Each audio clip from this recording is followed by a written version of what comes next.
welcome to Creative Conversations with David and Donna. I'm Donna. I'm David. And we are here to talk about the variety shows. So when I have a production that has been on stage the weekend before, or the weekend, because this is the same weekend, I love to gloat about it. This is a lot for my students and anybody listening who might think about why do people enjoy live performance.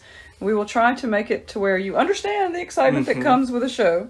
So I have so much to say. I'm going to ask David to just give a general, he came both nights to the show, just kind of give you a general overview, and then we're going to go through and talk about specifics. Right. So this is the variety show. This is the second year that you guys at your theater classes have done a variety show. And last year it was great. I didn't get to be in it. Whenever I was in high school, we didn't have that. We were still figuring things out. But I think it's a very good addition. And this year there was something a bit unique about it, something special, where you have Theater 1 classes, students who are not going to be in the full stage productions you make of the plays, but they do get to be in the variety shows. So this was really their time to shine.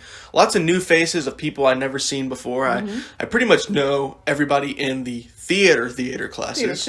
Theater 2 classes, right. So that was very fun for me to see. And the variety show is just a show where if anybody has a particular talent that they may not really get a chance to show off in a play, or if they have a funny skit they want to write and they want to perform, then this is a chance to do it. Yeah. And it's a variety. There are singers, there are skits, there are dancers, there are clowns, there are poems, there are stand-up comedian, all sorts of, it's quite the variety. It is. And they usually try to find a way to frame it as like with the story. So this year the idea was that they were auditioning for a variety show, and the reason for that is so they could fit in some joke bad ones to make sense. And general overview, I really enjoyed the show. I did not know how it was going to go because I'd been to the rehearsals this past week, and there was a lot of really bad stuff. I mean, I'm gonna be frank. There's a lot of it watching where I'm like, this is gonna be bad. This is not good. But then when you saw it in the show? But then when I saw it in the show, everything hit for me. Even things that were quote unquote bad were not bad in a bad way. They were cringy, but in the way you want them to be. It is cringy watching Cameron and Caleb come out and have like vest on, like they're dancing. Exotic dancers. It's very cringy, but it's supposed to be. Yeah, it was funny, and it was very funny. Yeah, everything really worked really well for me, and it all flowed very nicely, and it was a lot of fun. I laughed a lot, and I laughed a lot at a lot of stuff where I'm like, this is not really funny. This is just so ridiculous. Yes. That I can't help but laugh. And also you start feeding off the energy of everyone on stage who's just having a good time. You start feeding off the energy of the rest of the crowd who's laughing. There's a lot of stuff where, like, I could hear it very particularly where, like, this one guy over here would laugh at this skit but not at the other skit. So every different skit was forced for somebody else. Like, there was stuff that... Every skit... There was somebody in the audience who loved it. Right. Which makes it all worth it. It makes it all worth being in the show. And by the end of it, I knew that the final act was a High School Musical mashup. So whenever the narrator said, okay, next up we have High School Musical mashup, I was like, oh, it's over? It's done? There's not more? Because I'm sitting like, oh, can't wait to see what's next. Oh, man, this is so fun. Especially because I didn't know a lot of the people, so I didn't know what to expect from people. And I think it was just a really great show. I could tell... that a lot of people from Theater 1 who may have been like, oh, I don't know if I'm going to join theater next year because, I don't know how it is. They are definitely going to be joining next year because you could tell they just had so much fun on stage. Even when they messed up and it didn't go perfectly, it was still very, very fun, and you could tell they were having a good time. So that was something you said to me before we started, that it was nice for David to be able to see people in their first performance. So to just be a little more specific, a lot of these Theater 1 students participated in the haunted house. And that is people walk through and you do your bit, 5,000 times. So that was their first acting, so to speak. But to be on stage in front of an audience, there were quite a few first-timers, and that is thrilling for me as a teacher because it's like you can watch the light turn on. I had at least, 4 or 5 I can pinpoint. I mean, they just came running up to me after the show, just lights in their eyes, just big old hug, like, this was amazing! So this is what I know about live theater. It just gives me chills talking about it. I love it so much. I love being a part of it, introducing people to it. Yeah. And I wanted David to talk a little bit about what he saw with my first timers from the first to the second show. From the first to the second show, so much changed. So I got chills watching it whenever I saw the light come up on stage. 100%. Especially the second night, where the first night they come out for the first time. This is their first time in front of an audience doing something and acting. And they get through it and, they have a good time. But maybe they're just a little they're still figuring it out. They're still getting in their comfort zone. Some of them were out there and they were like, they were already there. Like, oh, okay, good for you, man. But by the second night of the show, every single person was just on a whole new level. You could tell that every single person had found their comfort zone. They knew what worked, and they just were able to go out there with a lot more confidence. And even when something isn't like a perfect skit, it can be elevated to a whole new level if you come out there with the confidence of what it is. And every single act improved on the second night. Not to say it was bad the first night, but they just went to a whole new level, and every single person was out there with a smile, and they were excited to do it again because they proved to themselves that they could. So now they're like, you could tell that everybody they found that spark, that wide eye that you were talking about. Yes, it's exciting. It's very exciting. And you can see it happen on stage for a lot of people, where someone comes out and they're timid, but then they do something and the audience laughs. And then it's like, oh, okay, it is exactly like whenever we did our first play, and we were like, oh man, what's going to happen? And they tell the first joke and the audience laughs, and we're like, oh, they like it. They like it. Okay, let's see what happens now. And then it's a snowball effect where it just keeps building to the end when everybody's up there just completely loose and free and wanting to entertain. And it was really a really great, fun show, and I could feel the energy. I had a smile on my face the whole time. And I had a cackling laugh most of the time. Yeah. A few times I thought I was going to pass out from laughing. I just love watching my students. I think I enjoy the show more than anybody in the audience. Especially when things that you don't expect to happen. And we will discuss. There, yes. But I do want to also say that there is so much media, as we've discussed lately, just the glut of different movies and TV shows being made these days, which is amazing and wonderful in many ways, but there is nothing like live performance. No. You can't replace it. It's just people who work on Broadway sometimes can barely pay their rent, but they're doing what they do because there is nothing like being in front of a live audience, and it's the connection, the idea that you have touched someone, they have enjoyed what you've done, and you've enjoyed doing it for them, and it's just and you see it all happen live, real time, right in front of you. You don't have to wait for reviews to come out. It's happening right there. Especially when it's like a smaller, because we were in the cafeteria for this performance. It's a little stage in the school cafeteria. When usually we're in the school gymnasium, which has like a big stage. And so you could see everybody's faces in the audience. And it's so personal and so upfront and in your face. And that can be a little scary. But once you get that first laugh and it just clicks. And you're right, there's nothing like live performance and seeing these things. The immediate feedback and being able to do something a little different based on that feedback. And throwing in some improv, which there was the second night, especially from the narrators, which was just hilarious. That makes it worth seeing multiple times because you never know what's going to happen. And it was different. It was different, yeah. And you're right. There's nothing like it at all. Sorry, I lost my cue there. I was taking a sip of water. So what we can do now is talk about how this particular show was woven together. And I will just kind of back up a bit. Last year when we just started throwing around all of our ideas, we wanted to have some kind of a framework that usually to me makes the show, well, obviously more cohesive, but we needed a way to introduce from one act to the other. So we had kids pretending to be watching TV and changing the channel for our Act 1 things, our Act 1 acts. And then for Act 2, it was some girls looking at their phone and acting like they were showing each other things on their phone. So we kind of thought maybe that's how this one would be. And then Lauren, who I'll talk about later, had originally thought that she would love to really showcase a lot from Broadway.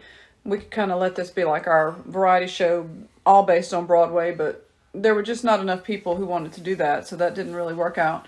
So then we just decided, let's just throw it all out there. What are our ideas? What do you want to do? And people started coming up with skits and songs to sing and dances to do and whatever. And I don't even honestly remember how this occurred, but in our last play that we did, Vlad and Alex, we had two theater kids, Corey and Candace, who we talked about on the podcast about that play.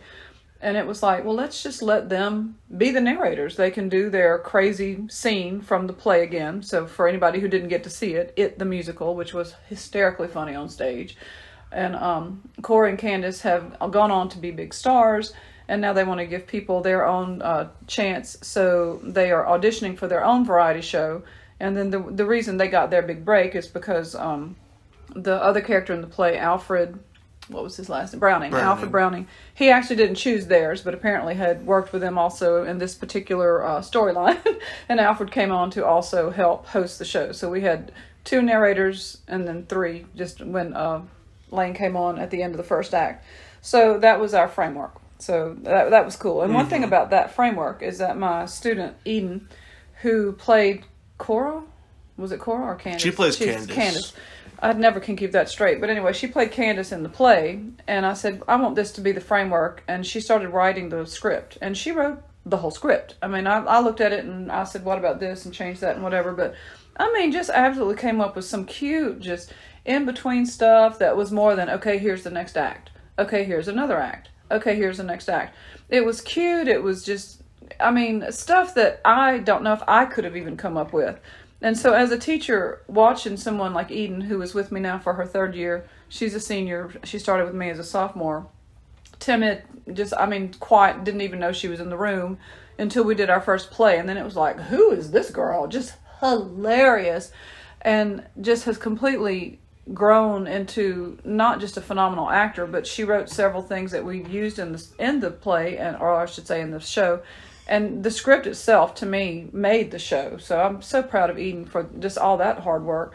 And again, she did it. I mean, I could have, tried to find a way to hammer out a script. Mine would have been nothing like hers. And hers infinitely better than I could have even thought of coming up. So I'm so excited about that. But I'll have to pause periodically because I could talk for the next 2 hours. But did you want to comment about what you thought about the narrators and how they interchanged or interacted with them? Hilarious and did add a lot to the show. Especially when you could tell that they were playing off of each other and the improv, and because they're all friends up there sitting.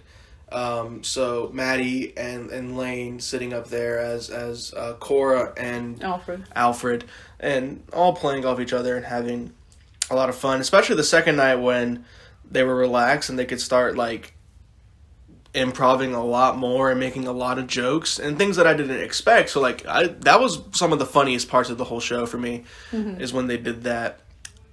So great job. I have to also say that I had to give the pep talk before, especially my Theater 1 classes, about, this is a very informal show, first of all, but second of all is you got to work stuff out backstage. Like if somebody's not here or you can't find a prop or whatever, I mean, you throw something together and get it out on that stage.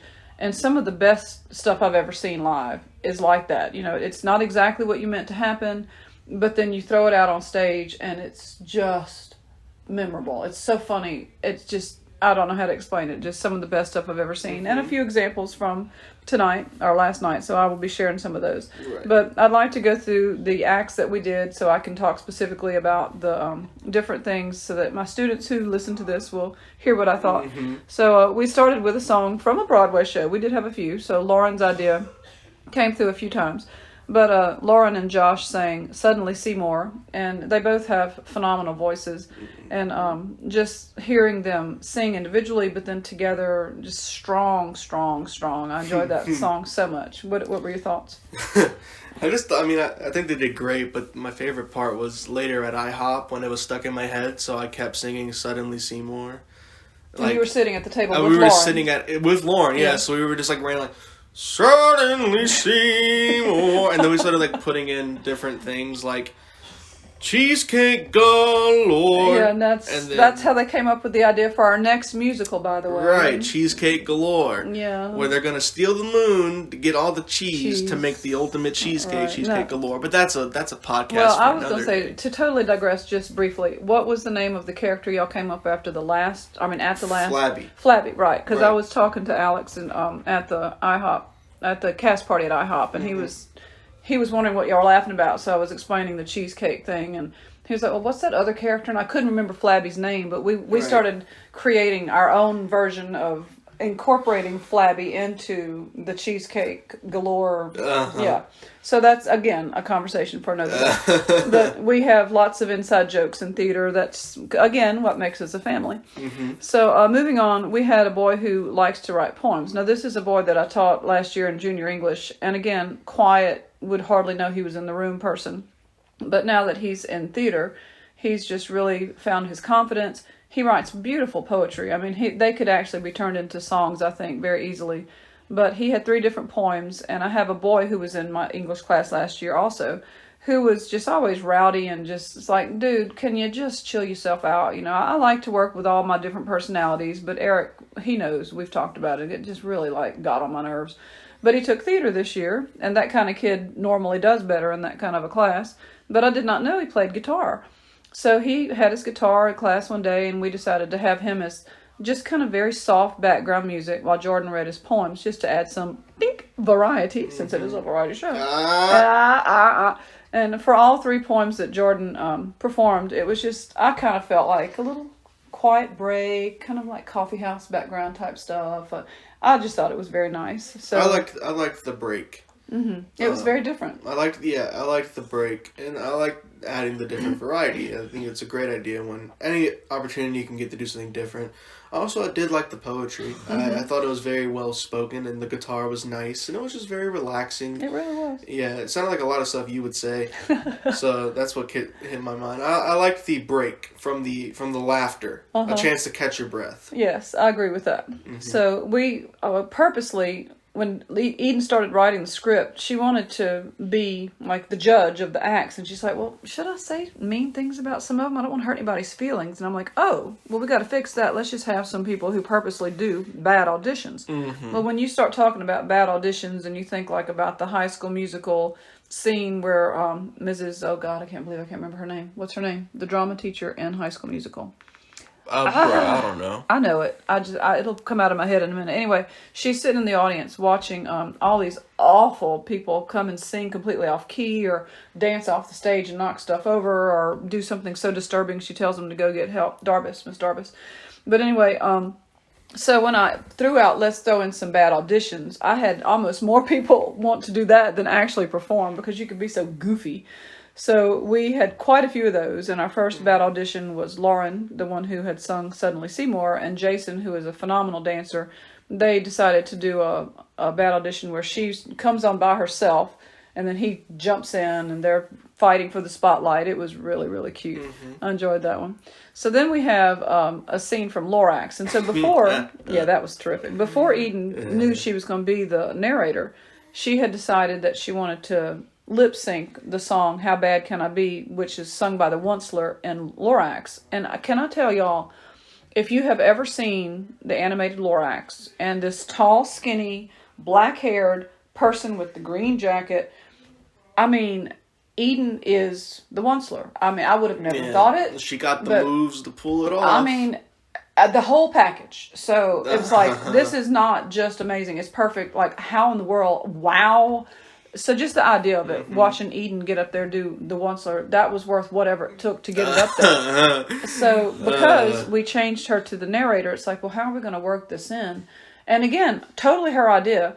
She was like, well, why don't I have somebody come on and act like they're going to do it, but they do it a horrible, like they tear it up, they make an awful mess of it, and then I show them how it's done. I was like, perfect.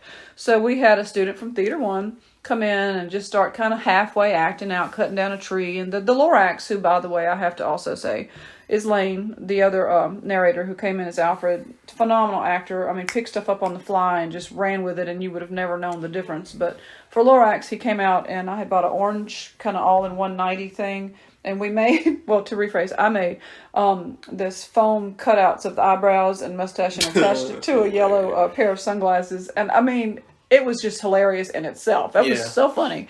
So then to see Lane come out in that bright, I mean, like neon highlighter orange thing with the yellow thing and be the Lorax, that was just funny in itself. So the Lorax tells Chase, what are you doing? And they argue about cutting down trees. And then Chase purposely sings badly. So Eden runs out and says, "Oh, you're messing up my favorite song." And then, turns her back to the audience. And the song comes on. And I mean, it just rolls from there. It was so funny. So they had choreographed it to where the three people who had to be the trees, and I say that in air quotes, come out and put the green jacket on her, the hat with the black hat with the green thing. And just, when they bring her axe.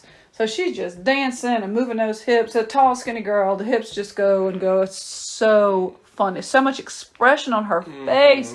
And then the Lorax comes out and they choreographed it to where the trees get cut down. Just running around. Like, they're chasing each other. And the trees are funny too because they're like, whoa, whenever they fall. Oh, just hilarious. So much fun. And then the first night, I was surprised she didn't do it the second night. Lauren was also a tree. When Eden went to go pick up the trees after they had been chopped down, Lauren held up a tree for her. I thought that was so funny. But bright colors with all the costumes, and we had made the truffalo or whatever they're called trees. I can't remember the name of the tree. I don't remember. But anyway, I just enjoyed that one so much. I'm so glad that we got that on stage because I would have never, when I'm like, okay, give me ideas for things you can do. You can act out a scene from a movie, you can sing a song, you can dance. You can always try to give ideas. But for her to come up with playing the role that she just is, I mean, it was just priceless. I loved it. I thought that was so amazing. So it was so funny because I love the meme of the Lorax. You have to explain to the sorry. Boomer. Yeah. The reason the Lorax is a fun movie, but the reason it's still like at least relevant in my mind and like a funny thing to do is because of the meme of like I speak for the trees. Like that's like a thing that like always gets brought. And people dress up as the Lorax and they're like I speak for the trees. And I even did one more time where like I took a picture of me, then drew the mustache and the eyebrows on like I speak for the trees. So it was really funny to see that on stage. Well, and Lane came out and said, "I speak for the trees." Exactly. So, that's why. And I didn't know that was. I had no idea that was. Yeah, it's hilarious because it's just like it's just a funny like little dude. Like the concept of it is hilarious. So. Well, Dr. Seuss's brain. What can you say? Yeah. So moving next to a song, we had two of my Theater One kids who wanted to sing A Whole New World, and it turned out that the girl, Raven, could not come Saturday, so we were trying to figure out, can we get somebody else to sing, or do we just want to cut it for Friday night? And some of my other girls were like, is it okay if we all sing? I'm like, sure, because they weren't sure if that would be an okay idea, but yeah, whatever, just so we could have it both nights. So we originally had 3 girls who wanted to sing together, and it turned into just 2, but we sang that both nights, and Alan, the guy who sang, was the one who was there both nights. It was nice to watch him because as he went through all the different rehearsals, confidence was growing, the voice was getting more confident, and I felt by the second night he was really strong. I really did. What were your thoughts about the Whole New World act?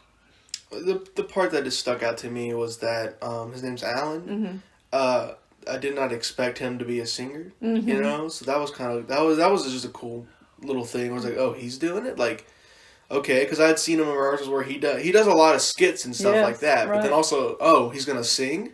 That's interesting, and it was actually really good, so I liked it. And it was nice for me to see Alan, because he's been so excited about theater in class, and I've even recommended him for the Talented Theater group, and so he's working on getting into that, but for him to have this opportunity to showcase not only his singing voice, but his creative, fun, silly skit acting, and he did some lip sync stuff as well. He just was all over the show, and just that's my up and coming. So as a person who runs a program, to see these kids be so excited about things moving in to next year, I love that. But I don't want to not say stuff about my girls. The 2 that sang with Alan, I thought they did a great job. And then Raven, who had sung for us, I think like on the very first week, because we all do some kind of introductory performance in my class. I knew she had a great voice, and it was nice to watch her actually perform. And she came out, and I didn't realize she was going to be wearing heels. And I'm not a person who wears heels. And I mean, they were high, spiky heels. And I was like, whoa. So I was amazed that she could stand on her heels, but she sang beautifully and looked beautiful. Very nice. So we had mentioned Caleb and Cameron, I think, coming out, or maybe it was just us talking. Two of my theater 2 kids came out, and they had on jackets, and they brought their own, no, they brought their phones so they could have their own music, but they did this whole, like, take off the jacket and have on vests and dance around and be ladies' men. Just hilarious. I love that so much. Any comment on that one? Scarring. Do you want to explain? Well, they come out and they're like, they take off their jackets and they have just vest on, and they're singing the Let's Get It On. And Scarred you for life? Did it? Yeah. It was like, oh, I can never unsee that, I guess. It was so and it's cringy in the good way. It was precious. So then we had a girl who came out, and she acted like she wanted to take a break from all the foolishness, and she had chosen a work of literature to kind of bring it to a more highbrow perspective. And then she took the cover off her book and read part of One Fish, Two Fish, Red Fish, Blue Fish. And we had people come out and sock puppets and act out the different parts. And the 2 people who acted in that, first of all, it was Sarah who had the idea, and then Chase and Rebecca were the people who did the fish and the props. And Rebecca made a lot of the props. Sarah made the puppets. And it was, again, they just did it. It was just so cute. It was a really great idea. I thought it played well on stage because it was different.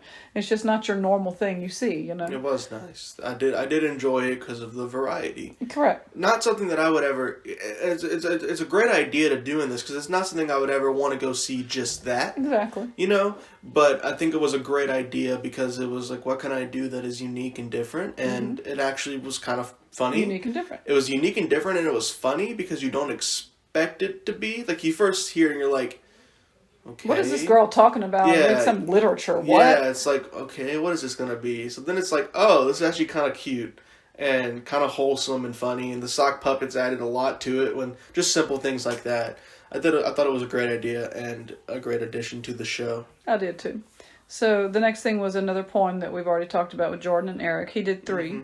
Then we have our first clown audition. So what happened there is last year we had a recurring character with our weather girl who kept going on and off talking about what the weather is now, because in Louisiana, every 5 minutes the weather decides to change. So we played that up as a joke.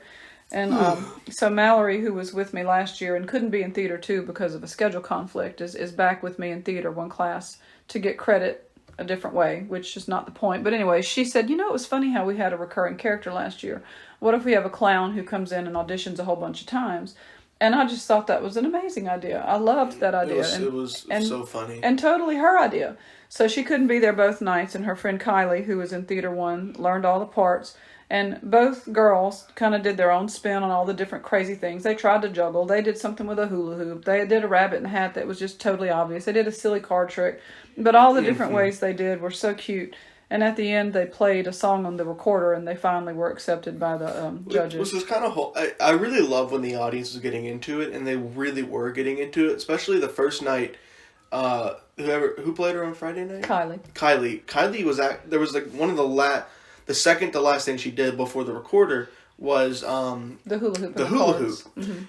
She was actually doing pretty good. She kept that hula hoop going, boy. So everyone was cheering. It wasn't the cards, I'm sorry. It was just the hula hoop. Yeah. Yeah, it was just the hula hoop. And everyone was cheering for her. So whenever the judges were like, no, people were booing. Yeah. And I loved that. I loved people getting into the show. And that happened a couple times at the show. And people were booing. And, they disagreed with Cora and Candace's decisions. And so then finally at the end, whenever she played the recorder and they let her in for the recorder, hilarious. And let's not forget to talk about Saturday night, completely unexpected. She's playing the recorder, and then about halfway through, out comes 2 Theater 1 students who just stand on stage and do the whole... first of all, the recorder was playing the theme from Titanic. The Titanic, and so they stood like they were on the bow of the Titanic. Even got a scarf, which was used for blood in the first scene of the play where they acted out It the Musical. So they found a prop backstage that worked and then posed like they were They just stood there. They didn't say nothing. They just walked out and stood there. And laughed. They laughed the whole time. And hilarious. Then the audience Did you know that was going to happen? No, I had no clue. And they asked me after, kind of sheepishly, was that okay? And I'm like, oh, yes, it was. That was hilarious. Like, and that's the thing. Like, that's something that never got done on the first night. But the second night, they're already at this whole new level, and they're like, "What can we do this time?" And it was funny. So freaking funny. Like, everyone died. They did. Just a simple little thing, and I'm so happy they had the confidence to come do that. Right. Because if they didn't have the confidence to do that, then they wouldn't have done that. Well, and then we wouldn't have had that. The little, the little touch. A really nice touch. Yeah. I love that. So, Kaylee Wood, this is a story I can just back up a bit. I wrote and directed a play 5-6 years ago. I can't remember exactly, but we wrote a play for teenagers for a community theater. And we had I think 9-year-old. I can't remember how old she was at that point. Maybe more like 10 or 11. But anyway, come to audition and we were like, well, you're kind of young. It's not really what we had in mind, but she was good. And so we actually wrote an additional scene for her. And her name's Kaylee Wood, and she is now in my theater class for the second year. And it's so exciting to see that growth. That's kind of amazing. But she is going to be a Broadway actor, just so we all know that. Sing, dance, she's got the whole triple threat. She does it all. So she sang for us the first night, Waving Through a Window. And from... Evan Hansen, but is it Saving Evan Hansen? I'm sorry, I'm a theater teacher and I don't know the name of that play, but it's something about Evan Hansen. But anyway, did a phenomenal job, just precious, just great voice and interacted well. But she unfortunately got very ill and could not come for Saturday, so we had an act that was already singing a song step in and sing a second song on Saturday night. So they sang Chasing Cars, and that was Mackenzie, who was accompanied again by Eric on the guitar. And we'll talk... Go ahead. I love the Chasing Cars because to me, Chasing Cars is a meme because I watch a lot of Grey's Anatomy, and every time somebody dies on that show, they play Chasing Cars. So whenever Chasing Cars started playing, I looked over to Dean and I was like, who died? It was so much fun for me. That was just fun. And see, you are getting some stuff out of here that I would never get. So we played this up on our podcast, just our age difference. I would have never had the slightest idea that would be in anybody's brain. Because it's certainly not in mine. It's just a thing where, like, it's... people die, and that's just like, it's a common thing where people die in movies and Chasing Cars plays. And it's just hilarious to me. But I thought they did a great job, and she messed up in the middle of the song, but then she quickly recovered. Yeah, that's what I try to explain to everybody. And she laughed it off, yes. and no one in the audience like, yeah, nobody cared. Nobody, as long as you keep going, it's gonna be fine. And I'm happy that she understood that. I am and too. it was great. It was fun. It's okay. Absolutely. It's live. That's the beauty of live shows. That thing can happen. And people know that thing is possible to happen. The audience is not stupid. Don't treat your audience stupid. Well, actually, I say the audience is stupid when we're talking about drawing focus because you want to make sure they know where to look. But in that case, they're not stupid. Okay, it depends. Yeah. Okay, maybe stupid's too harsh. They don't know what to expect. We'll say that. Okay, yeah. We will go there. So the next skit was Therapist Terry, and it was written by one of my Theater 1 kids based on something they had done in another class. And then Lauren was reading over it. So Lauren, the girl that I told you helped me direct some things, and she just asked me, "Can I add some stuff to this?" And I'm like, "Yes, you can." So she worked with the girls who wrote the skit and just added what she thought needed to kind of punch it up a bit. And it was a little skit about somebody pretending to be a therapist and doing interviews with Abuelita. So the girl came out, one of my girls, very Spanish girl, and I talked in Spanish and just had an attitude, and it was really cute. And then the other interview was one of my girls dressed in like overalls and talking in her yee-haw voice and being just silly. And the plot twist was that the person doing the interview was not even a therapist at all. So just really silly and cute. And again, some first-time actors coming out and just learning what it's like to be in front of an audience. Mm-hmm. I liked it a lot. I very much liked the end. Because the whole time I'm like, okay. But then at the end, whenever it was revealed that Terry was not a real therapist, and then he was like, I'm Reggie the Red-Nosed Wannabe, and the audience actually like awed. I was like, oh, that's nice. That's fun. I like that, because the audience actually did get kind of invested, and then like they felt bad for Reggie the Red-Nosed Wannabe, and especially the way that Lane acted it, where he like ran off stage, which like he had to pull that together last minute and did a really fun job, and it was very, very good. It was very cute. So moving on, we had two boys who were both seniors do a dance together. And my story there is that Michael Casito, who was with me now for the third year, but unfortunately last year it was English and not theater, but still he's been with me for 3 years.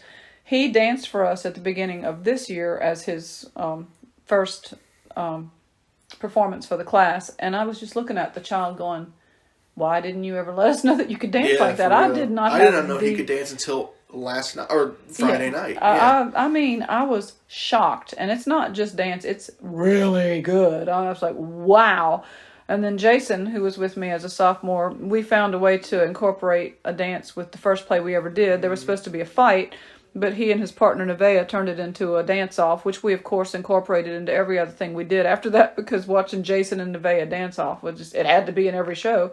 And Nevaeh graduated last year, so Jason and Michael danced together, and it's very modern type dance and real, like, what do you call it, lock type moves, and right, yeah. Just really, really, I enjoyed that very much. They have very different styles, but seeing them together and moving. Michael's face. Oh, no, Jason's face. Oh, my goodness. I was looking at Michael's face. Oh, I thought Jason's face was hilarious. So you tell me what you noticed in Michael's. Just the way he would actually, like, say the words to the song and, like, make a lot of, like, gross, like, smart, like he's grossed out by the audience face. And that was the whole point. It was like, who are you? You're gross. And so he did that a lot. And just, like, this is the way that as he moved, every single time he moved and, like, his, like, pop block thing you were talking about, his facial expression changed with the movement. Yeah. Like, he had a different expression for every single point in the dance. I agree with that. And that did add a lot to the performance. Jason just gets all into it. His tongue comes out and his eyes get big. And it's just, watching his face cracked me up. But it was a fun dance. They did a really good job. Then we had the girl, Rebecca, that I talked about earlier, who made some props for One Fish, Two Fish. She did a bad audition with Eye of the Tiger. So that was just silly cute. Jordan and Eric with the last poem. Then we went to another bad audition. So funny story here. Ethan Cullen, who was with me last year and was a lead in the last play as a junior, he was the kind of person who, when he was in theater last year, people saw him in the class and he was in the plays, but, not a particular standout. But when he told me he wanted to audition for the lead for Vlad and Alex, I didn't discount it. I wasn't sure either. I just didn't really know. But when he auditioned, it was like, this is Alex. This is Alex. And then when he performed, I mean, he just did so well. I was actually very surprised. Not that he didn't show me he could do it before, but I think what I'm saying is that he exceeded my expectations. Because when I asked him to become emotional, he did. And he really showed it. He was very sincere, and it was heartfelt, knew his lines. And I mean, just at intermission, when he played the lead, he had he had forgotten something when he came out. And they completely covered it. The audience never knew. But when I went back at intermission, he was just squalling. And I said, dude, you are amazing. You're doing such a great job. And I hugged him and told him nobody would have any idea there was a mess up. And it's just stress, nerves. You just, and it was his first lead. And but he came out and did fine for the rest of the show. It was just really, he did such a good job. But in this story, the other part of the story is that this is one of my boys who had to dress like a girl later in the show. So I had to find night clothes to fit all these boys. And I had bought some stuff at Goodwill that didn't work. So I found something in my own personal drawer, a big nightgown, and it fit him. So the boy comes out in my nightgown, and my husband just looked at me and he's like, I'm scarred for life. Because my child's wearing my nightgown. But anyway, so he did a bad audition with Call Me Maybe, and he ran off stage crying. What is this face? Or this is the sound? What? That's just another one of those, like, scarring... Why? What do you mean, why? Oh, please tell me. Put it in your own words. What do you mean, why? Let me hear it. Because Ethan, and he's out there, and he has so much confidence coming out on the stage, and he's... It was Bruh. funny. It was funny. Bruh, it was very funny. This is the reaction... This is the reaction I think that he expected people to have of like, oh my god, I cannot watch, but I must watch. Yeah, the cringe factor that works. Yes, it's a cringe factor. Just it was, and I remember I was at rehearsal whenever he came out and asked. He was like, "Hey, so what if I wore this for the Call Me Maybe?" And you're like, "Sure, if you want." He's like, "I'm gonna do that," and just elevated it to a whole... Yeah, because he was just going to sing the song, but when he dressed as a girl to sing the song, yes. Yeah. Much funnier. Hilarious. So last year, Eden and Aaron and several other people wrote lots of commercials, and they were really funny. It was fun watching them. But this year, Eden wanted to add a commercial and wrote it, but couldn't be in it again because being the host, it was just too much. So we had a toothpaste commercial about how you can use Colgate Optic White to do just about anything. It's so versatile. And, the ridiculous concept that we used was that you could even use it in an IV bag and insert it into someone's vein to save their life, which they did. So we had 3 Theater 1 students from second hour who acted that out, and I'll let you say your comments. I love the idea of the skit, and so just being aware of like what the joke of it is that these commercials are insane, where they just say you can do anything, was hilarious. And I think that especially on the second night, that was one of the ones I'm thinking about when I said that they came out with just a whole lot more confidence, and just smiles on their faces doing it. It was very funny. I love the joke of like how they kept saying Colgate Optic White toothpaste, and then that was every single time they said that, the whole audience laughed because it's just so funny. And by the second night, they realized to pause and to focus down on that one thing, that the joke is Colgate Optic White toothpaste, and it was hilarious. I was cracking up at it. I thought it was really fun. I thought they did a great job. Yeah, that one was just the costuming for a 30-second commercial. We had to get the doctor in scrubs and like a white doctor coat, and the nurse was wearing an actual nurse dress. She had scrubs, but we actually put her in a white nurse dress. And then our patient, somebody actually had a hospital gown we could use, and he is one of my shorter students, and the hospital gowns are always just humongous. So him walking out in this huge gown, and then he just pops up on the table and lays back. And so that in itself was funny. It was just precious watching him come out and get on the table. And then the doctor and nurse came out, and they did their lines, and they had worked really hard on getting, not just learning them, but kind of the timing and the expression. And I agree with you, from the first to the second night, they nailed it down a lot more specifically. And just, did the whole cheesy grin and the thumbs up at the end. I thought that one was a lot of fun. So good job to Theater 1 kids for a toothpaste commercial. Moving on, we had the clown again. Then we had a finale. So what we decided last year is that at the end of each act, we would do some kind of audience participation song.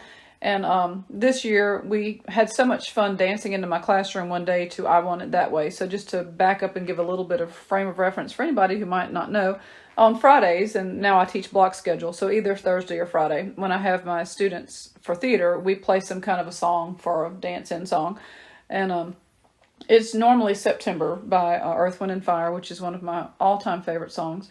But, as we're getting close to shows, I like to try different things. Or actually, that was not even the reason. I just chose a different song that day. I chose I Want It That Way. And my second hour class came in and belted the song all the way through to the end, and just loved it and wanted to listen to it again at the end of the hour. And so when we were trying to think of a song for a finale, that just seemed to be the song. So we had some people who just went out in the hall and decided, okay, for this first part of the song, I'm going to do these moves. And they each came in, all 4 of them. One of them was Alan. We talked about who sang. And just kind of acted out the words. And then everybody from backstage ran out on the first night at a certain point and stood in the audience and clapped. And we tried to get the audience into it. Well, the second night, it's time for the kids backstage to run out. And I'm like looking over there with a big smile, and nobody's running out. And then one girl runs out, and she realizes that she's the only person who ran out. So she runs back and looks behind the curtain, and she's like telling everybody to come. And then 2 or 3 other people came out, and then they all ran back behind the curtain. So I had to get up from my spot and go stick my head and go, what are y'all doing? Come out. So anyway, they finally all came out, and we had the audience clapping, and then all the kids came on stage and took a bow. So that was fun to end the first act. So that was Act 1. Thoughts on anything for Act 1? I really liked I Want It That Way. It was a lot of fun. Great song to get. I think Dean was sitting next to me both nights, and he had a great time singing it. Yeah, beautiful voice, Dean. Yes, Dean has a wonderful voice. So I thought that was a lot of fun, and the lip syncing was fun, and you could tell they were having a good time. Like, especially the second girl who comes out. Yeah, she's got lots of energy. That's she jumps, like leaps out on the stage. Yeah, it's just hilarious. And she was all up into it. So Shelby Taylor, good job, girl. All right, so Act 2, right after intermission, we had the showstopper. So last year, that was just a little small skit that we threw in, and everybody loved it. And so Caleb, who was in that skit, decided that we, of course, had to do it again. And so props to Caleb for writing a phenomenal script. I had asked him to throw something together, and he worked on it and asked my opinion. And then we decided that we wanted to add a whole lot more people to it, because having boys dressed as girls is just always a crowd pleaser. So it is. That sentence is so funny. I'm just saying, it is a fact. It is a fact. But, it is. That's just a way to get some laughs. Yes, it is. So he was confused. I said, well, they don't have to all have lines. They just have to come in so we can do like a karaoke type thing. We had actually joined together 2 ideas, because 3 other boys who were in theater too wanted to do a song and dress as girls. I'm like, well, we're going to already be dressing as girls. Let's just throw it all together. So when Caleb showed me what he came up with for that, he was sitting next to me, and I'm like, this is a masterpiece. I just loved what he did. His funny jokes, just the way he put it all together, it was terrific. So I have to also throw in here that occasionally I like to encourage people who are not in my theater class to participate. So we have actually interviewed Alex before about The Mandalorian, and he's in my 8th hour. And he said on that podcast, by the way, that he would sing in our variety show, and he did not. But I just was like, well, if you don't want to sing, you should at least be in the show some kind of way. And I talked him into being a girl, and he was. Mm-hmm. So we had a total of 9 boys dressed as girls on stage, and they took turns in threes coming up to the front dancing. And it was just precious and hilarious, and the audience loved it. And they stood in the line at the end and did a little snap, and then walked off all prancy. And I'm going to come back to it, but when they went off stage, we had used feather boas, and our stagehand came out with the broom and just looked at all the feathers, and the audience just died laughing. It was so funny because he had to clean up all those feathers.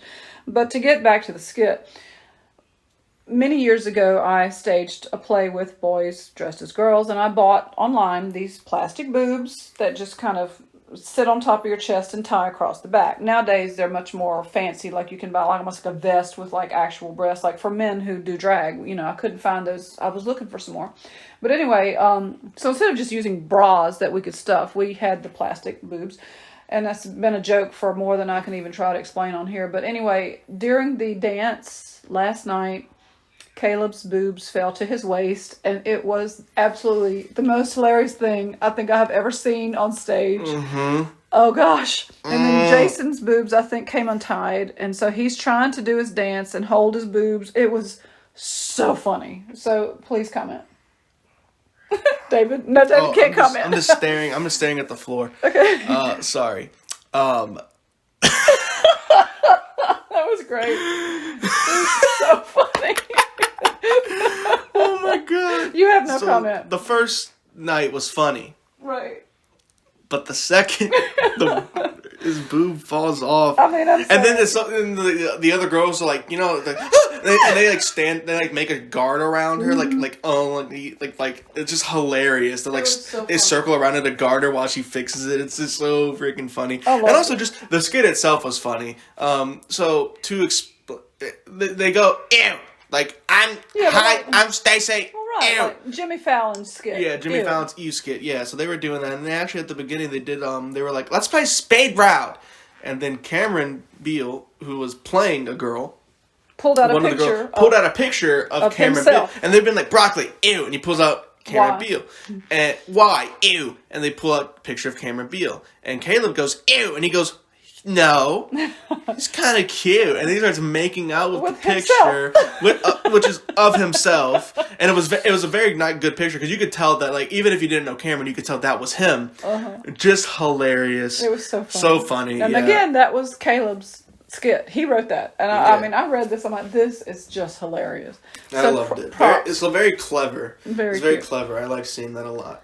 So moving on to Tony, who is the brother of a student that became a van boss, which is the highest award you can get in theater, and Maya, love you.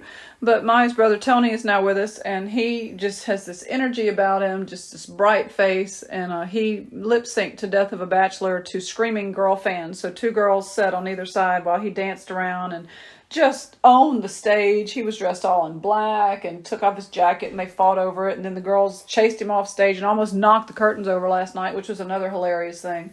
But Tony just was so full of energy after the show. He's like, I'm ready. I want to do some more. Just one of my up and coming stars. Thoughts about Death of a Bachelor? That's one of the ones that I thought was going to be just really cringy and, quite frankly, stupid. I was like, what? Why are you doing that? You're just lip singing? But he was not just lip singing at all. He was performing. He was performing, yes. exactly. And it actually was very entertaining to watch and see, and it was a lot of fun. That was one of those things where you read it on paper and you see it at rehearsal and you're kind of like, I don't know, why is this even in the show, Donna? But then it's a performance and it's just a unique way of performing. And they even acknowledge in the narrative, like, oh, you're lip syncing, but it's like a whole thing up on itself in the way that he was walking on the stage and he dropped to his knees at one point and it was a performance. It was not just lip syncing. It was very good. He had a fun time. So then Chase, who have we talked about Chase? He sings in this act, I guess. So Chase is another Theater 1 kid. So he came out to do a bad audition for a dance. He liked a particular dance from Just Dance, the Wii game. And the first time he did the bad audition, I mean, he was hitting those moves because it's his favorite dance from Just Dance. And I'm like, no, you got to do it bad. You got to be like either way overdo it or mess it up a lot. But even when he was trying to mess it up a lot the first night, people were into it and clapping. Loved it. We were like, ooh, I loved it. And it was hard for the judges to tell him how bad he was, and that's when they got booed. Like, I was almost hoping they would just be like, you're in. Like, I was hoping, because we were like, woo, like, we loved it. And then it was funny. He really did it horribly. Like, his arms were all floppy. Well, the part that was good was whenever he was, like, head banging, and he was hitting that perfectly. Yeah. Like, that's hard. Yeah, it was hard for him to not do it well, because he loves it. And so it was very, very funny, and, like, we were booing the narrator. It's like, no, he's the best. So it was nice audience fun, and all the audience got into it. It was hilarious. It was cute. And then we had 3 girls who danced to a song called Mic Drop, and they worked and worked and worked. They sent me their audition tape before Christmas, so they cut the song a bit. They were going to do, I think, 3 minutes, and when you dance, 3 minutes is way long, so they cut it to about a minute. What were your comments for them? These the ones who wore the matching outfits? Yes. I could tell that they're Theater 1 students, and they were going out there and doing something. They were very confident when they were doing it, and I thought it was a really fun part of the show. And it's nice to break it up and you get another dance, because we only had like 2 dances really. We had Jason and we had these guys, and I thought it was a great job. Good job. I liked the matching outfits. It was cute. And one of the girls was actually not in my theater class, so I had one from 2nd hour, one from 6th hour that just didn't get to be in the same class together, but they had a friend and they really did work hard on it. They had some cute facial expressions, and I told them when they first auditioned, you got to bring it to performance level, and they really, as I watched them, they really performed well and definitely improved. So we had another clown, and then we have Gabe that we talked about earlier, who was the patient, come out and do his own act, which was stand-up. So he likes to tell silly dad jokes. Just such a cute person on stage in general, but telling fun little silly jokes. What were your thoughts? Well, that was, the truth is, those jokes are not funny. Correct. But when you look at it from the point of view of this cute, and he's not a little kid, but he's physically little. He's physically small. Physically short, and he has a bit of a high voice, and he comes out there, and he's telling these jokes, and you hear them, and you're like, that's not funny, but I gotta laugh. This is funny. And then the audience was laughing too. And then, especially the second night, he came out there with a lot more confidence in the jokes. Really did. He was and I think he learned, like, even if the jokes fall flat, yes. Like, if you have the confidence, it raises it to a whole new level. And once he has the self-awareness of everybody's heard these jokes. Yeah. But he's saying it, and it's almost funny because it's such a cliche joke that you're like, I can't believe he just said that, and then I'm laughing. That is actually kind of a funny joke. And then at the end, he threw out a joke that wasn't in the first night that I didn't expect. Excuse me, I didn't. Sorry, that I didn't expect. What was the joke? Oh, I have 25. I'm friends with 25 letters of the alphabet. I don't know why.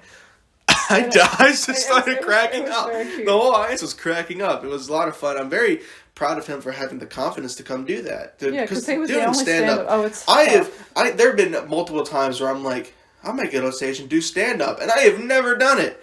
So good for him.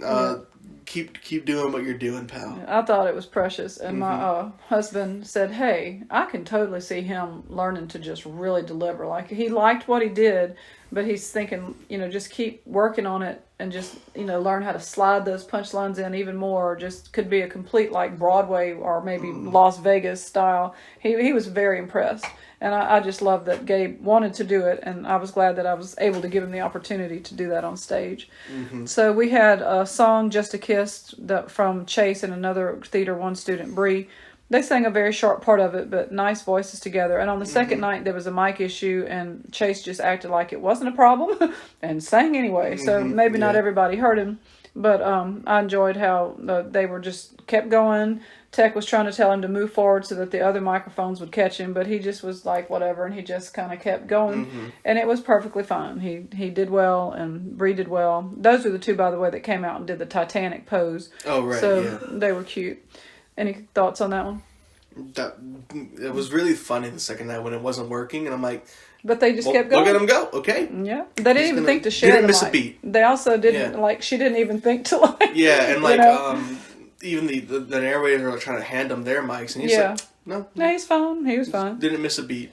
And then Destiny, who was our country bumpkin in the therapist Terry skit, came out and was going to do a very moving poetry reading. And so she started reciting Old MacDonald as if it were the most serious thing in the world, and they booed her off. Which was really funny. Yeah, but then the audience was like, no!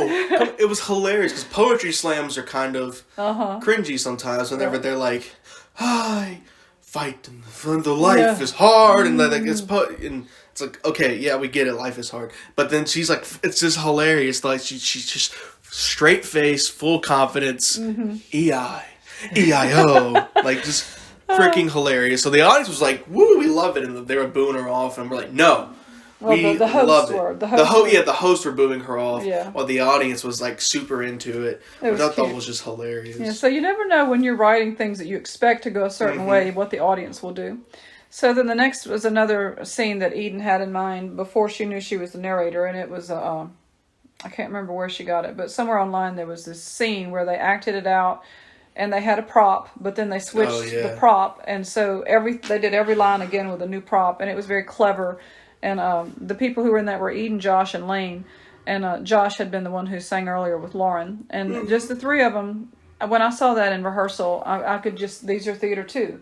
There was just a different level, just the way they came on stage. They knew their lines. I did have to stop them and say, slow down. But other than that, there was a part where I'm like, okay, go back to that line and run that again. And they just went right back to it. Whereas that takes practice and learning that I'm not being mean by saying what I'm saying, because I can be pretty straightforward and maybe a little harsh in my directing, but it's all about do it again. Okay, slow down. Okay, wait, that you got to put a pause there, and I feel like they just took it and ran with it. And the second time, like last night, they did so well. It just ran very smoothly.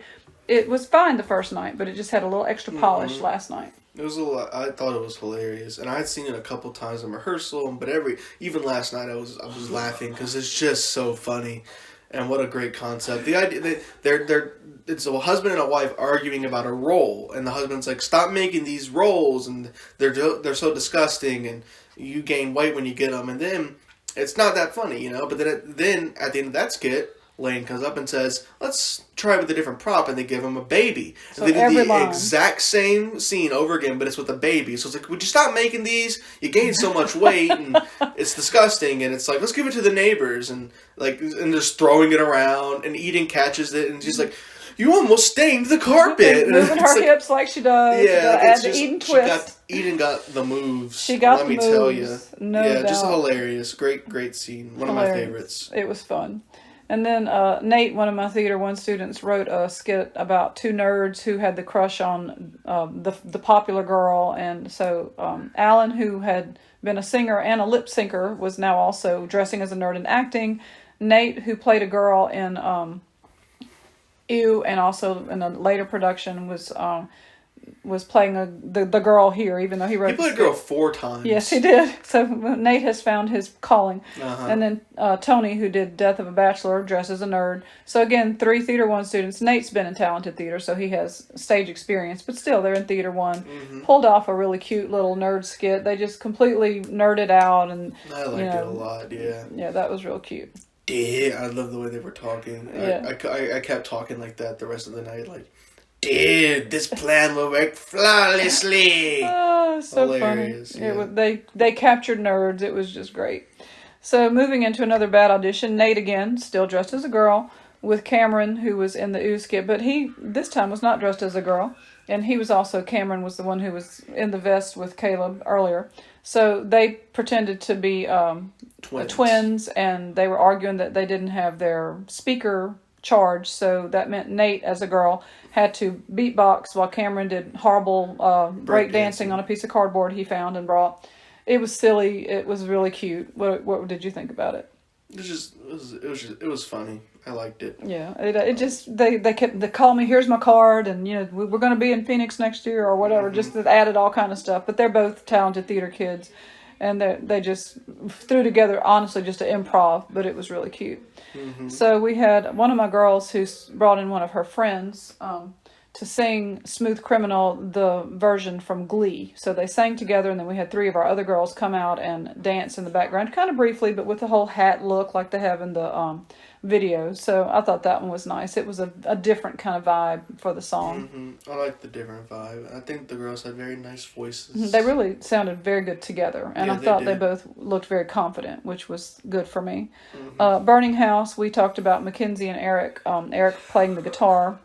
Mackenzie is a Theater 1 girl who has been singing for my class, second hour, through the whole year. She even told us she might go audition for, I think it was American Idol. I don't think it was The Voice. It was one of those. But she does have a beautiful, very distinctive voice. And yeah, we talked about how she kept going when she was singing Chasing Cars. Well, this one, Burning House, she had practiced and practiced and practiced. The first night went all the way through it with no issue.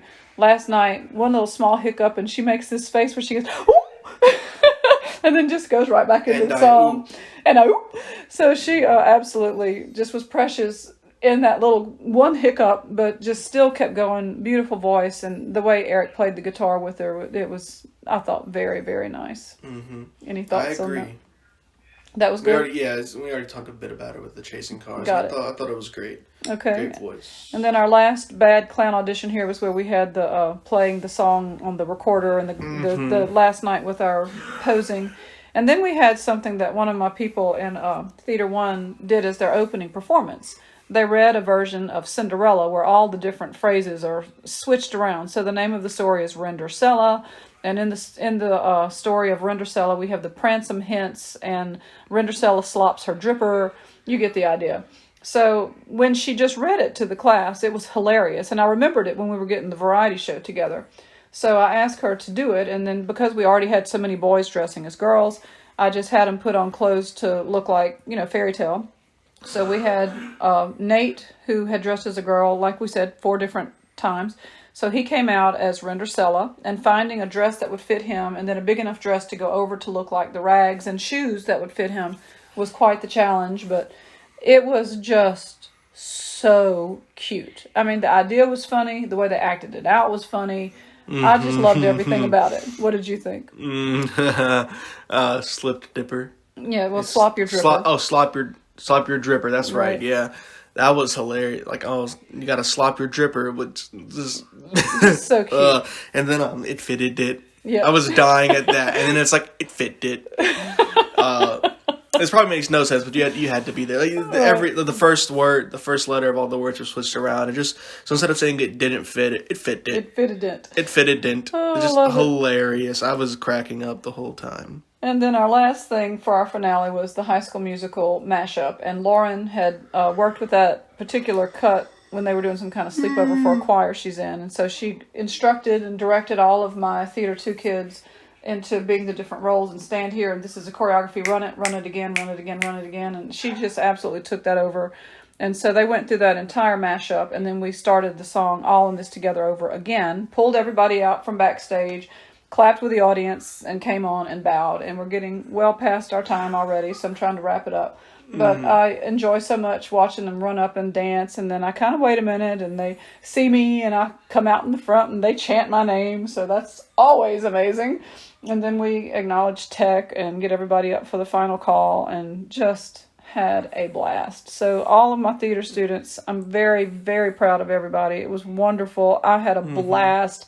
I'm already looking forward to next year. I even have a few ideas. So I guess we should wrap it up. It was a whole lot of fun. I really enjoyed the show. Great job, the energy in the room. Everybody just loved it and came up and just, what a cute show. And I mean, everybody really, really did enjoy it. It was amazing. Amazing. Right. Well, I had a great time at the show. But thank you guys so much for listening to Creative Conversations with David and Donna. This is the weekly episodic podcast where we post a new podcast every single Sunday where we talk about all things creative. In this case, it was theater, but we talk about the Oscar nominations, different movies we like that came out. And next week we'll be talking about Picard. That's I just right. didn't have time this time, but I watched it. I'm so excited. So be sure to like and subscribe if you want to hear about that. And check out all the links we have in the description below to our Facebook, Instagram, all of our affiliate links. Check all that kind of stuff out.